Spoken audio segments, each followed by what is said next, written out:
Assalamualaikum warahmatullahi wabarakatuh. Nasykurullah syukran katsira biqiraatil hamdalah ala hidayatihi wa taufiqihi alladzi nahnu na'isu biha wa nusalli wa nusallimu ala sayyidina Muhammadin ala juhdihi wa bazlihi litablighi syara'illah hidayatan lana. Amma ba'du, askurukum syukran jazila ala ma sa'adatikum bil huduri fi hadzal fasli. Sawfa syara alaikum khutbati ala lughatil Indonesia khususan. Kama araftum al'an ana abhasu nahwa as-sadiq bal khata. Sadiq bal khata. Kelihatannya seperti benar padahal dia salah. Artinya banyak orang yang menyimpang-nyimpangkan hukum, yang merasa dia benar padahal dia adalah salah. Banyak jadi pembenaran yang salah melalui jalur hukum-hukum tertentu. Ini penyalahgunaan. Kezaliman-kezaliman diselimuti dengan ASN. Di kezaliman-kezaliman ditutupi dengan segala macam pembangunan-pembangunan. Memang pembangunan kepada orang-orang swasta yang besar-besar, orang-orang mewah, tapi terjadi kehancuran terhadap orang-orang miskin yang jumlahnya lebih banyak. Masya Allah. Tahan dulu sama satu lagi sekretarisnya, karena ternyata di atas lurah ini yang memerintah nggak sentuh, di atasnya lagi nggak sentuh, alih-alih mau menyentuh Aguan, ya Aguan kelihatannya kejauhan. Ya, Bung Alfian, setuju banget saya dengan kalimatmu. Nah, itulah kenyataan yang tidak bisa kita pungkiri, bahwa di mana-mana terjadi. Karena itu kita harus menunjukkan rasa empati. Jangan nanti ujungnya Pak Prabowo merasa, oh nggak ada laporan kok seperti itu. Untuk closingnya silakan Pak. Dalam sebuah video berdurasi 9 menit, Pak Suripto, orang yang punya otoritas bidang intelijen, itu menerangkan panjang lebar tentang betapa sedang terjadinya proses penjajahan secara terang-terangan. Itu beliau mengatakan jangan dibiarkan, satu. Yang kedua, kepada para masyarakat Indonesia, cobalah untuk sedikit menjadikan Ramadan ini sebagai waktu untuk muhasabah. Tolong tanyakan bagaimana nasib anak di belakang kita nanti, anak-anak kita. Ma ta'buduna min ba'di. Bagaimana nasib anak-anak kita dengan penanganan negara seperti ini, dengan keuangan negara yang hancur-hancuran, dengan efisiensi telah menimbulkan PHK di mana-mana, dan dengan enak saja dalam merespon Indonesia gelap itu, orang yang bernama Luhut menyebut-nyebut bahwa lowongan kerjaan ini cuma lowongan buat 29 orang aja dibangga-banggain. Saya dengar itu, kita telah memberikan tempat buat 29 orang mengambil tugas ini. Nah, Bapak Ibu saudara-saudara sekalian, supaya jangan ada pengangguran, kita harus mempunyai keterampilan sendiri di samping dukungan dari pemerintah. Sebaik-baiknya dua-dua, dan lebih baik lagi dari pemerintah, sebagaimana dilakukan oleh pemerintah Jepang yang menciptakan lapangan kerja untuk masyarakatnya. Nah, yang kaitan dengan agama, pada suatu hari Nabi Muhammad sallallahu alaihi wasallam meninjau sudut Masjid Madinah. Ada tempat belajar, menulis dan membaca. Tempat yang sudut belajar itu namanya Al-Kuttab. Datang Rasulullah ke situ dan Rasulullah melihat, meneliti apa yang diajarkan berhari-hari. Pada suatu hari, setelah berapa hari Rasulullah mengamatinya, pada satu hari Rasulullah memanggil asatidz, para ustaz. Apa kata Rasulullah? Lima la tu'allimuhal hiyaka kama tu'allimuhal kitabah. Kenapa kalian tidak mengajarkan keterampilan bertenun, menjahit? Al-hiyakah itu bertenun dan menjahit artinya. Kenapa tidak diajarkan keterampilan bertenun, menjahit, sebagaimana kamu mengajarkan murid-muridmu menulis dan membaca? Jadi menulis dan membaca itu penting. tapi keterampilan juga penting.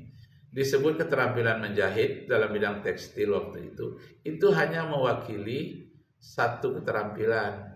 Dan kiaskanlah kepada keterampilan yang lain, termasuk keterampilan bertani, menanam kurma, yang dikatakan oleh Rasulullah, antum a'lamu bi umurid dunyakum. Kamulah yang lebih tahu tentang urusan duniamu. Nah, kembali kepada hadis Nabi tadi. Lima la tu'allimuhal hiyaka kama tu'allimuhal kitabah. Kenapa kalian tidak mengajarkan keterampilan bertenun kepada murid-muridmu sebagaimana kamu mengajarkan menulis dan membaca? Kama tu'allimuhal kitabah. Kitabah itu menulis. Nah, ini sekaligus koreksi terhadap perguruan tinggi seluruh Indonesia. Apakah itu UIN seluruh Indonesia ditanyakan, apakah hati mahasiswa Anda sudah ditanamkan keimanan? Apakah kepalanya sudah diisikan sains, logika? Dan apakah tangannya sudah diberikan keterampilan? Nah, mustahil ada pengangguran kalau mahasiswanya sebelum dia diwisuda sudah diberikan keterampilan tangannya. Bahkan kalau dia sudah terampil, disuruh menjadi pegawai negeri pun dia tidak mau. Kalau pendapatan yang dia dapat itu lebih besar dari penghasilan pegawai negeri.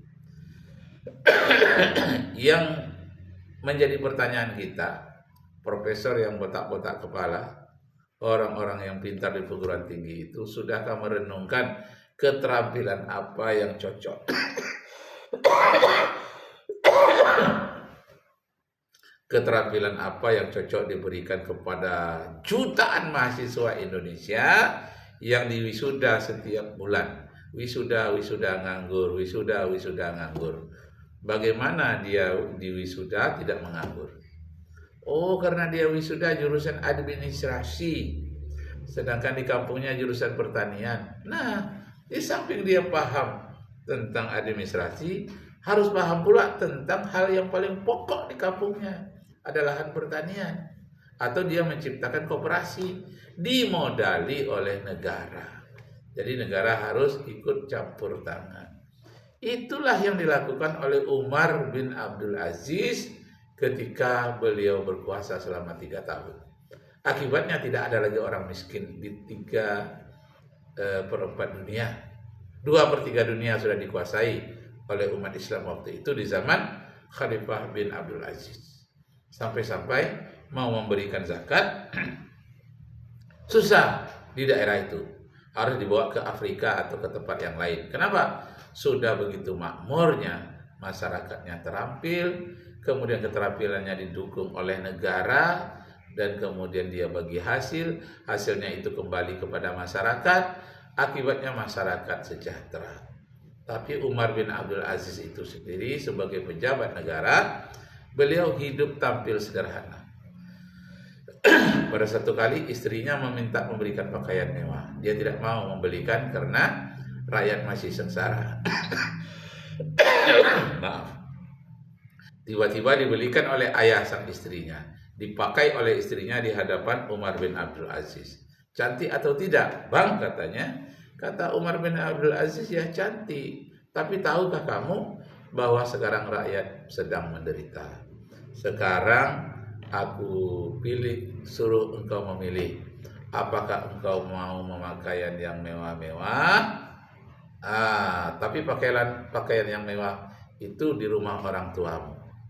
Kalau engkau masih bersama dengan Umar bin Abdul Aziz, pakailah pakaian yang sederhana. Ini kata kunci ini. Baru negara itu akan mewah kalau para pejabatnya, para pemimpinnya mau menampilkan hidup sederhana. Nah, lalu istri Umar bin Abdul Aziz tadi menjawab, inilah sepatuku, mutiaraku, gelang emasku, mahkotaku. Ambillah, wahai suamiku Umar bin Abdul Aziz, jualah untuk kepentingan rakyat banyak. Aku takkan kembali kepada orang tuaku. Aku tetap bersamamu. Apalah gunanya aku memakai pakaian yang indah, sepatu yang dari kulit rusa, kemudian mutiara bertahta yang indah, mahkota. Apa gunanya kalau Umar bin Abdul Aziz tidak ada di sampingku? Biarlah hidupku sederhana, asalkan di samping Umar bin Abdul Aziz. Daripada hidup bahagia, hidup bermewah-mewah di hadapan ayahku, di hadapan masyarakat, tanpa Umar bin Abdul Aziz ada di sisiku. Masya Allah. Jadi mulailah dari pejabat itu hidup sederhana, maka rakyat akan terbela. Kenapa? Karena pemimpin akan merasakan kesederhanaan, kemiskinan yang dirasakan oleh rakyatnya.